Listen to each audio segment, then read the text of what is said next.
నమస్కారం ప్రజలారా. మన అన్నకి ఇక రాబోయే రోజులన్నీ కూడా మంచి రోజులేనని చెప్పుకోవాలి ప్రజలారా. మనకి ఇప్పుడే అందినటువంటి తాజా సమాచారం ఏంటంటే, మరి తాతగారి హయాం నుంచి కూడా దొంగ లెక్కలు చూపించా ఏటుగా పేరు పొందినటువంటి విజయసాయిరెడ్డి గారు మళ్ళీ మన అన్నకి చెంతకు రాబోతూ ఉన్నాడు. మరి అదేవిధంగా అన్న చెంతకు ఎట్టొచ్చున్నాడు, మరి గతంలో దేనికి విజయసాయిరెడ్డిని పక్కన పెట్టినాడు.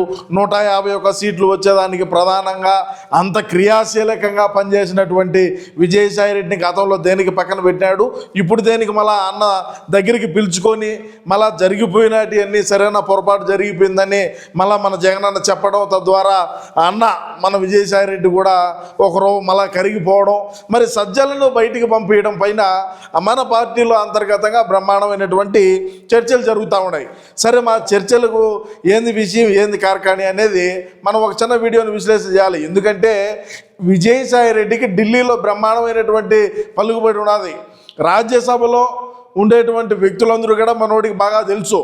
అంటే మనం ఏ విధమైనటువంటి లంగా బఫూన్ డెకాయిట్ పనులు చేసినా, మరి అన్నను ముఖ్యమంత్రిని చేసే దాంట్లో క్రియాశీలకంగా 151 స్థానాలు తీసుకొచ్చేదానికి ఏ విధంగా కష్టపడినాడు అనేది మనం చూసినాం. కాబట్టి మరి అదేవిధంగా మరి అన్న ముఖ్యమంత్రి అయిన తర్వాత ఈ మిల్లెటిరెడ్డి సజ్జల ఏ విధంగా దగ్గరికి చేరి ఏ విధంగా విజయసాయిరెడ్డి బయటికి పోయేదానికి పొగబెట్టాడు, ఆ పొగబెట్టిందంతా కనుక్కొని మరి విజయసాయిరెడ్డి మన దగ్గర ఉన్నప్పుడు మనకు ఏ విధంగా సపోర్ట్ ఉండింది, ఏ విధంగా ప్రజల్లోకి మనం పోకపోయినా మన నటనను ఏ విధంగా ప్రజలకు తెలియజేసే విధంగా మరి విజయసాయిరెడ్డి గారు గతంలో పనిచేసినారు. ఈ సజ్జల వచ్చిన నాటి నుంచే మనకు పట్టుకుని దరిద్రం అని మనోడు కూడా తెలుసుకున్నాడు రాత్రితో. మరి రాత్రి వేగం సార్తో ఏమో మాట్లాడినట్టున్నాడు.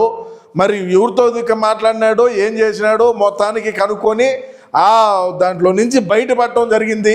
ఇక సజ్జలను దూరం పెట్టి మరి విజయసాయిరెడ్డి గతంలో ఏ విధంగా పార్టీ కార్యక్రమాలు ఎంత క్రియాశీలకమైనటువంటి పార్టీలో ఎంత క్రియాశీలకంగా పనిచేసినాడు, ఏంది గతంలో ఏ విధంగా ఉన్నాడో అంతకు మించి ఇప్పుడు పనిచేయాలి. ఎందుకంటే మనం అన్నను ప్రధానమంత్రిని చేసుకోవాలి కాబట్టి ఆయనకు కూడా ఢిల్లీలో బ్రహ్మాండమైనటువంటి పరిచయాలు ఉన్నాయి. కాబట్టి మరి చెప్పేది దొంగ లెక్కలైనా చూపించేది దొంగ లెక్కలైనా అయినప్పటికీ మరి అన్న గతంలో 16 నెలలు జైల్లో ఉన్న క్రమంలో మన విజయసాయిరెడ్డి గారు కూడా ఉన్నారు. మరి ఈ మిలిటరీ పోయి ఉండగలుగుతాడా?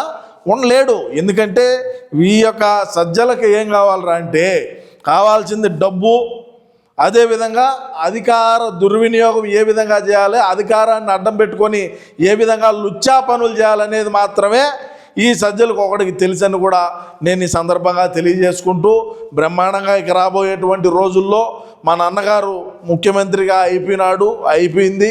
ఇక ప్రధానమంత్రి కావాలని మనందరం కూడా ఏదైతే మన యొక్క ఆశ, ఆకాంక్ష, మన ఏ ఆశయంతో అయితే ముందుకు పోతున్నామో దాన్ని నెరవేరుస్తారు. తప్పకుండా విజయసాయిరెడ్డి వచ్చిన తర్వాత మనకు అన్ని మంచి రోజులే వచ్చాయి. దగ్గరలో రాబోతూ ఉన్నాడు. మరి గతంలో మాట్లాడినటువంటి ఈ సోషల్ మీడియా యాక్టివిస్టులు కావచ్చు, నెలవారీ జీతాలు ఇచ్చేటువంటి యూట్యూబ్ ఛానళ్ళు కావచ్చు, రోజువారీ కూలీలు కావచ్చు, మరి డిబేట్లో కూర్చొని అద్దె సూట్లు వేసుకొని కూర్చొని మాట్లాడేటువంటి వ్యక్తులు కావచ్చు, వీళ్ళకి అందరికీ కూడా విజయసాయిరెడ్డి గారు వచ్చారంటే మరి న్యాయం జరుగుతుంది. మరి న్యాయమే కాకుండా వారి పారితోషికం ఇదన్నీ ఏమంటారా, వాళ్ళ జీతభత్యాలు అన్నావులేబా, ఎందుకు వాళ్ళ జీతభత్యాలు కూడా పెరుగుతాయి. గతంలో విజయసాయిరెడ్డి గారు చెప్పినటువంటి దానికే మన శ్రీరెడ్డి గారు కూడా ఏ విధంగా మాట్లాడేవారు, శ్రీరెడ్డి గారి వాక్చాతుల్యం, శ్రీరెడ్డి గారి భాష, మరి ఏ విధంగా మనం అన్నను మళ్ళీ ప్రధానమంత్రిని చేసుకోవాలనే దాంట్లో ఆమె కూడా మరి రాబోయే రోజుల్లో దగ్గరికి వచ్చాదని కూడా మనకు తెలుస్తూ ఉన్నది. విజయసాయిరెడ్డి గారు మళ్ళా రీఎంట్రీ ఇచ్చినారంటే తప్పకుండా మన పార్టీలో ఉండేటువంటి వ్యక్తులందరూ కూడా ఎవరైతే ఇప్పుడు చాలామంది దూరంగానే ఉన్నారు. ఎందుకంటే ఈ మిల్లెటిరెడ్డికి విజయసాయిరెడ్డి గారు పార్టీ పెట్టిన నాటి నుంచి కూడా అన్నను ప్రధానమంత్రిని చేయాలని ఆయనకు ఆలోచన. సరే, ఒకసారి రాష్ట్రంలో ఉండేటువంటి ప్రజానికం కూడా మన అన్న పాలన చూడాలని సరే ఒక అవకాశం అనేటువంటి నినాదంతో ముందుకు పోయినాం. 151 సీట్లు వచ్చినప్పుడు పాలన చూసినారు. ఇక దేశవ్యాప్తంగా ఉండేటువంటి ప్రజానికం అందరూ కూడా మరి చూడాలి కదా అనేది మన విజయసాయిరెడ్డి గారి లక్ష్యం కూడా. ఆయన కూడా అదే పెట్టుకొని ఉన్నాడని మనకు తెలుస్తూ ఉన్నది.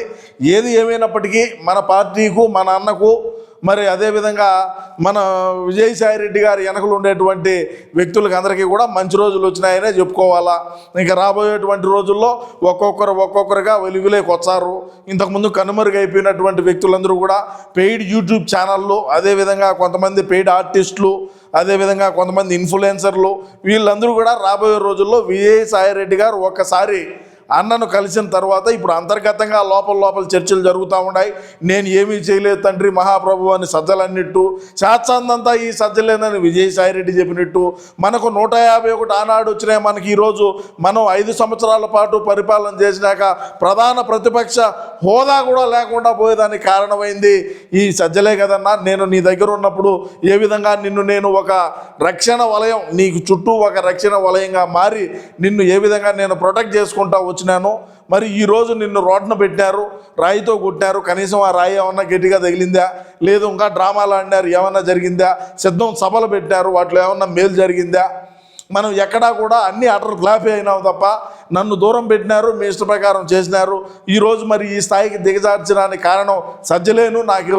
నాకు చాలామంది చెప్పినారు, నేను ఉండలేకనేనా వచ్చింది, నన్ను పొమ్మలేక నాకు ఏ విధంగా పొగబెట్టినారు, నేను ఏమి తప్పు చేసినాను, మీకు 151 వచ్చిన రోజు నన్ను హగ్ చేసుకున్నావు, మరి ఈరోజు 11 వచ్చిన దానికి నేను ఎవరిని హగ్ చేసుకోవాలని నేను శాంతియుతంగా పోయి నేను వ్యవసాయం చేసుకున్నాను, నేను ఇక్కడ ఈ తట్టుకోలేక అని విజయసాయి రెడ్డి గారు చెప్పినట్టుగా తెలుస్తూ ఉండదు. సరే, ఏది ఏమైనప్పటికీ కూడా మనకు రాబోయే రోజులన్నీ కూడా మంచిగానే ఉంటాయి. అన్న ప్రధానమంత్రి అయిపోతాడు. ఢిల్లీలో మన విజయసాయి రెడ్డి ఏటుగా పేరు ప్రఖ్యాతులు కాంచినటువంటి మన విజయసాయి రెడ్డి గారికి మంచి పరిచయాలు ఉన్నాయి. మరి ఆ పరిచయాలతో మరి అందరినీ మనం ఏమైనా చేసి అన్నను ప్రధానమంత్రిని చేసుకునేటువంటి దిశగానే ముందుకు పోతాం. సజ్జలు ఏనాడైతే బయటికి పోయినాడో మనకు ఆ రోజు మంచి రోజులు వచ్చాయని కూడా నేను ఈ సందర్భంగా తెలియజేసుకుంటూ, విజయసాయి రెడ్డి రీఎంట్రీ పైన మీ అమూల్యమైన అభిప్రాయాన్ని కూడా తప్పకుండా కామెంట్ రూపంలో తెలియజేయండి.